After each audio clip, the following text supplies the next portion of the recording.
Good morning dear students. आज हम economics का chapter number 9 excess and deficient demand वाला चैप्टर करेंगे। तो जैसे कि हमने मीनिंग डिमांड का किया हुआ है, आज हम करेंगे excess demand and deficient demand. Excess meaning होता है ज़्यादा और डेफिशिएंट मीनिंग होता है कम। कि ज़्यादा डिमांड क्यों होती है, क्या उसके रीज़न है और क्या उसके इम्पेक्ट है। और दूसरी तरफ डेफिशिएंट डिमांड क्या होती है, उसके क्या रीज़न्स है और वो क्यों होती है और उसके क्या क्या इम्पेक्ट है। तो वो सब कुछ हम इस चैप्टर में रीड करेंगे। सबसे पहले है रजे एक्सेस एंड डेफिशिएंट डिमांड करने से पहले हम करेंगे एम्प्लॉयमेंट का मीनिंग, क्योंकि जो भी हम डिमांड के टॉपिक करेंगे उसमें आपको एम्प्लॉयमेंट वर्ड ज़रूर आएंगे हर मीनिंग में। तो आपको पहले मीनिंग ऑफ एम्प्लॉयमेंट पता होना चाहिए। देखो, एम्प्लॉयमेंट होती है जो रोज़गार, मतलब जो पर्सन एक समय पे एक टाइम पे काम कर रहे हैं। तो वो 3 टाइप्स के हो सकते हैं। फुल एम्प्लॉयमेंट भी हो सकती है, अंडर एम्प्लॉयमेंट भी हो सकती है और ओवर एम्प्लॉयमेंट भी हो सकती है। फर्स्ट है unemployment and employment. Unemployment, it is a situation in which a person does not get any employment. तो वो सिचुएशन होती है जिसमें एक पर्सन काम नहीं कर रहा, ठीक है, तो उसके पास कोई जॉब नहीं है, वो फ्री है, तो वो सिचुएशन हम अनएम्प्लॉयमेंट सिचुएशन बोलते हैं। अब अनएम्प्लॉयमेंट 2 टाइप्स की हो सकती है, वॉलंटरी और इनवॉलंटरी। वॉलंटरी होता है जब वो पर्सन अपनी इच्छा से काम नहीं कर रहा, ठीक है, उसको काम मिल रहा है, जॉब मिल रहा है, पर वो करना नहीं चाहता, तो वो होगी वॉलंटरी अनएम्प्लॉयमेंट। सेकंड है इनवॉलंटरी, कि वो काम करना चाहता है पर उसको जॉब नहीं मिल रही, वो होती है इनवॉलंटरी अनएम्प्लॉयमेंट। मीनिंग देखो वॉलंटरी अनएम्प्लॉयमेंट का। Voluntary unemployment is a situation where a person is unemployment. Unemployed means काम ना मिलना, because he is don't willing to do a job, क्योंकि वो खुद ही इच्छुक नहीं है किसी काम को करने का। Eight the existing wage rate, जो सैलरी उसको मिल रही है वो उस सैलरी से खुश नहीं है और वो सैलरी से काम नहीं करना चाहता, वो हो गई वॉलंटरी। मान लो उसको 20,000 सैलरी मिल रही है पर वो कहता है मेरे को 50,000 मिले, ठीक है, तो 20,000 ना लेके वो काम ही नहीं कर रहा, ठीक है, तो वो क्या बैठा है, घर पे फ्री बैठा है, तो वो हो गई voluntary unemployment. A person who is given a job 20,000 does not work, 20,000 में काम नहीं कर रहा, बिकॉज ही विश, क्योंकि वो चाहता है कि उसकी सैलरी कितनी हो, 50,000। तो वो देखो आगे, these persons are not included on the list of unemployed. तो इनको हम अनएम्प्लॉयड नहीं कहेंगे, क्योंकि उनको जॉब तो मिल रही है पर वो खुद ही नहीं कर रहे, तो उनको हम अनएम्प्लॉयड में कैटेगरी में शामिल नहीं करते। In an economy it is possible to find some people who are not willing to do any job. तो वो जो पर्सन इस कैटेगरी में हम इंक्लूड नहीं करेंगे जो कि खुद ही काम नहीं कर रहे, तो दे मे बी फिजिकली और मेंटली फिट, चाहे वो फिजिकली और मेंटली फिट हैं फिर भी वो काम नहीं कर रहे, तो वो उनकी वॉलंटरी है, तो उनकी इच्छा है, उनकी विश है, वो खुद ही काम नहीं कर रहे, फिजिकली भी फिट है, मेंटली भी फिट है, सैलरी भी मिल रही है, पर वो खुद ही काम नहीं कर रहे। सेकंड आ गया अनवॉलंटरी अनएम्प्लॉयमेंट।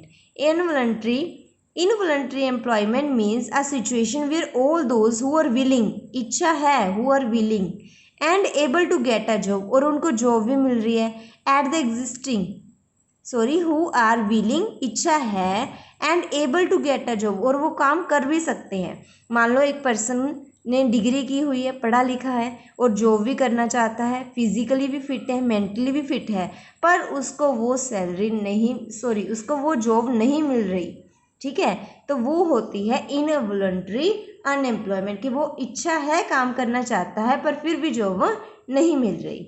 ओके, नेक्स्ट है रजे, ये तो हो गया unemployment.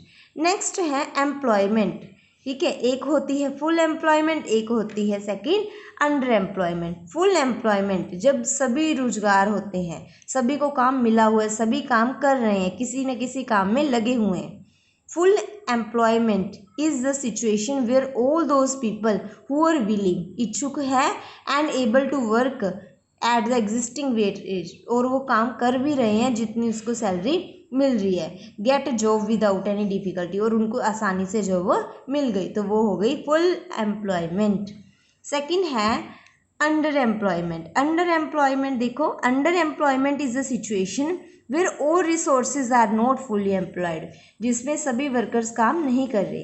In this condition some resources are under employed, तो वो काम ही नहीं कर रहे, वो अनएम्प्लॉयमेंट हो गई। This situation arises due to seasonal, अब देखो काम बंद हो गया, एम्प्लॉयमेंट तो थी, काम तो था, बिजनेस तो शुरू है, कंपनी भी खुली हुई है, पर किसी न किसी रीज़न की वजह से काम बंद है, जैसे कोई सीज़न चेंज हो गया, ठीक है। इन एग्रीकल्चर और अदर सच इंडस्ट्री, मान लो एग्रीकल्चर का काम है, 6 मंथ एक ही प्रोडक्शन होती है, 6 मंथ वो फ्री हैं, तो वो हो गई अंडर एम्प्लॉयमेंट, कि वो मतलब सभी रिसोर्स अभी काम नहीं कर रहे। People do not get full hours, अब देखो 24 आवर्स हैं, वो काम करना चाहते हैं 10 घंटे, उनको काम मिले 8 घंटे।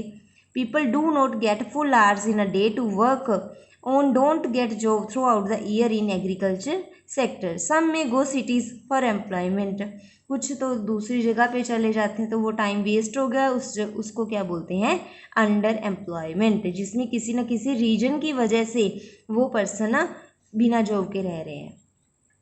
तो ये हो गई रजे यहाँ तक आपका टॉपिक एम्प्लॉयमेंट और अंडर एम्प्लॉयमेंट। अब आपका यहाँ से मेन चैप्टर स्टार्ट होता है एक्सेस एंड एफिशिएंट डिमांड, जो आपका चैप्टर है एक्सेस एंड एफिशिएंट, वो यहाँ से स्टार्ट होता है। मीनिंग ऑफ एक्सेस डिमांड, तो रजे एक्सेस मैंने पहले ही बताया, ज़्यादा, जब डिमांड ज़्यादा होती है, ठीक है, जब डिमांड हमारी सोच से ज़्यादा हो जाती है, हमने प्लान कुछ किया था, हुई एक्चुअल में कुछ और।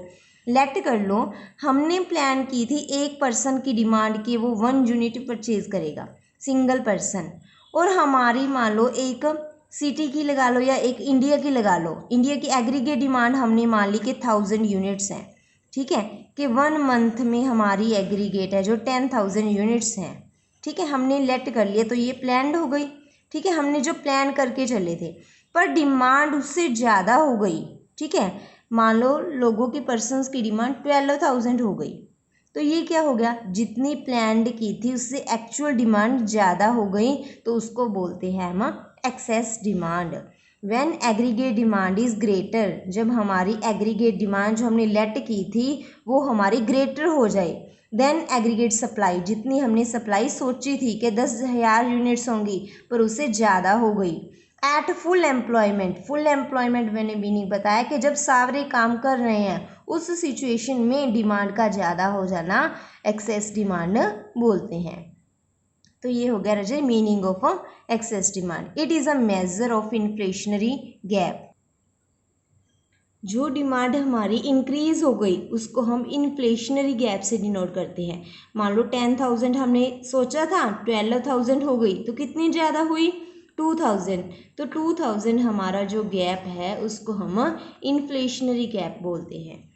नेक्स्ट देखो, दस एक्सेस डिमांड, जो हमारी डिमांड ज़्यादा हुई है, thus excess demand in a specific situation where the level of aggregate demand increase, aggregate demand क्या हो गई, इंक्रीज हो गई।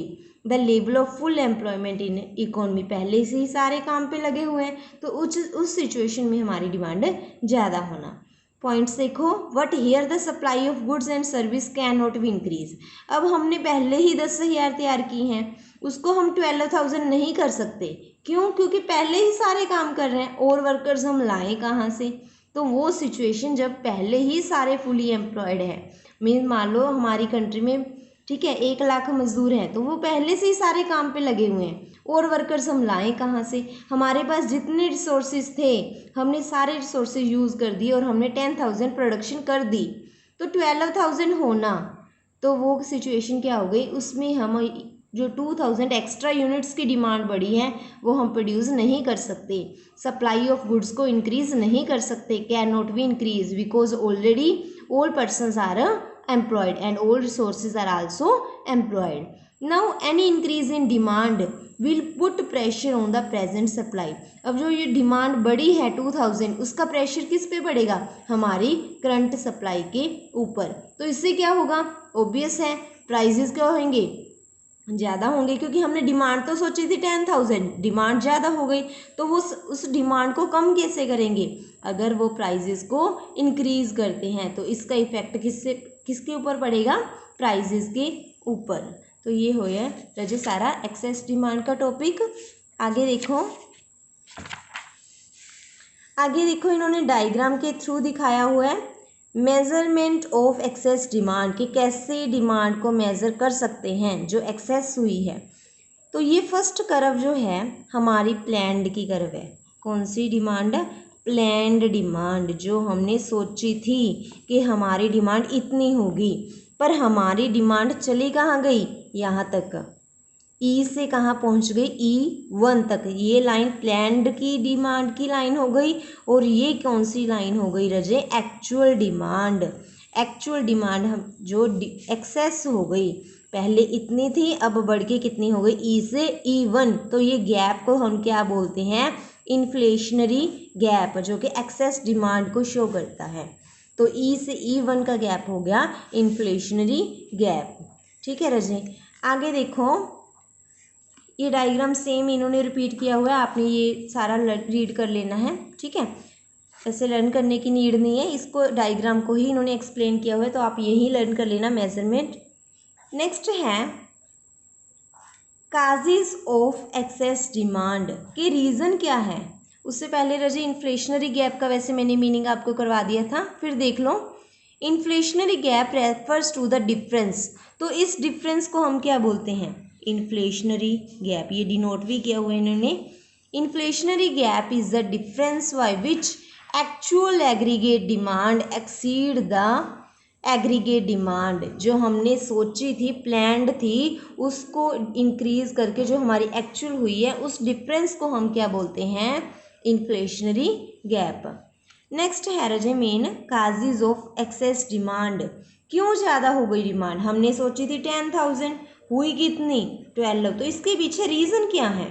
फर्स्ट रीज़न है राइज इन द कंजम्पशन, हमारी कंजम्पशन ही ज़्यादा हो गई, हम यूज़ ही ज़्यादा करने लगे या फिर घर पे लाके चीज़ों को वेस्ट करने लगे, तो कंजम्पशन इंक्रीज़ होने की वजह से हमारी डिमांड क्या हो गई? इंक्रीज़ हो गई। ठीक है, तो हमारी यूजेस इंक्रीज़ हो गई। एक्सेस डिमांड में rise due to increase in consumption, हमारे यूजेस की वजह से हमारी डिमांड इंक्रीज हो गई।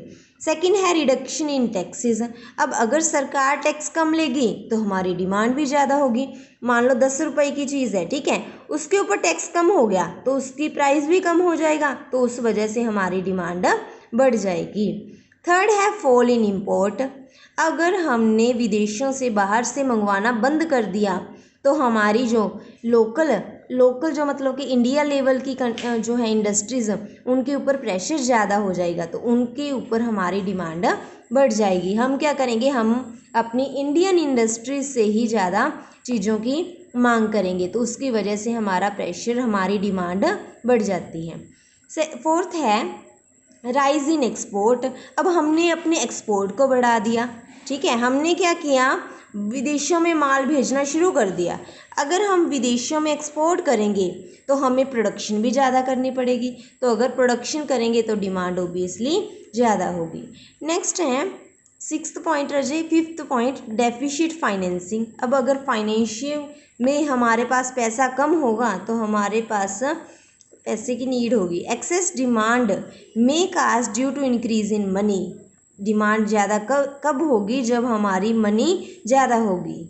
सिक्स्थ आप ये भी कर सकते हो इंक्रीज इन इन्वेस्टमेंट, अगर हम अपना पैसा सेव करेंगे तो हम डिमांड भी ज़्यादा करेंगे। मान लो हमने एक बिल्डिंग खरीद ली, बिल्डिंग 1 लाख की खरीद ली, तो हम क्या उम्मीद करेंगे? हमें रेंट मिले ज़्यादा से ज़्यादा, तो रेंट मिलेगा, पैसा मिलेगा, इन्वेस्टमेंट से अर्निंग होगी, तो डिमांड भी हमारी ज़्यादा हुई। इंक्रीज इन गवर्नमेंट एक्सपेंडिचर, सरकार ज़्यादा खर्चा करने लगी मान लो, तो उसी वजह से भी डिमांड ज़्यादा होगी। नेक्स्ट टॉपिक है इम्पैक्ट और इफेक्ट ऑफ एक्सेस डिमांड, क्या क्या इफेक्ट पड़ता है? एक तो आउटपुट पे इफेक्ट पड़ता है। ठीक है, आउटपुट पे इफेक्ट कैसे पड़ेगा? देखो, excess demand has no effect on the level of output, अगर हमारी डिमांड बढ़ जाती है तो उस वजह से हमारी आउटपुट पे कोई इफेक्ट नहीं पड़ता, क्योंकि रजे हमने पहले ही पढ़ा है कि सारे वर्कर पहले ही सारे काम कर रहे हैं, अब हम और वर्कर कहाँ से लाएं और रिसोर्सेज कहाँ से लाएं? वो तो पहले ही हमने सारे यूटिलाइज कर लिए, तो उसका आउटपुट के ऊपर कोई फ़र्क नहीं पड़ता। इफ़ेक्ट ऑन एम्प्लॉयमेंट, अगर एक्सेस डिमांड होती है उसका एम्प्लॉयमेंट के ऊपर भी कोई इफेक्ट नहीं पड़ता क्योंकि पहले से ही सारे काम कर रहे हैं। Third, effect on general price level, तो मैंने पहले ही बता दिया, अगर डिमांड बढ़ेगी, लोग ज़्यादा मांग करेंगे तो सरकार क्या करेगी, कंपनीज क्या करेंगी, अपनी प्राइजेस को हाई कर देंगे, क्योंकि because of high demand high होने की वजह से वो अपनी प्राइजेस को हाई कर देंगे डिमांड को कम करने के लिए। तो ये हो गई इफेक्ट ऑफ एक्सेस डिमांड। तो ये डायग्रामेटिकली दिखाया हुआ है, प्लान्ड ये थी, एक्चुअली ये थी, तो उसके क्या क्या इफेक्ट पड़ेंगे, ये इफेक्ट हो गई। तो ये इन्होंने डायग्रामेटिकली दिखाया। तो आज रजे यहीं तक आपने लर्न करना है, एक्सेस डिमांड तक। ठीक है, ओके, थैंक यू स्टूडेंट्स।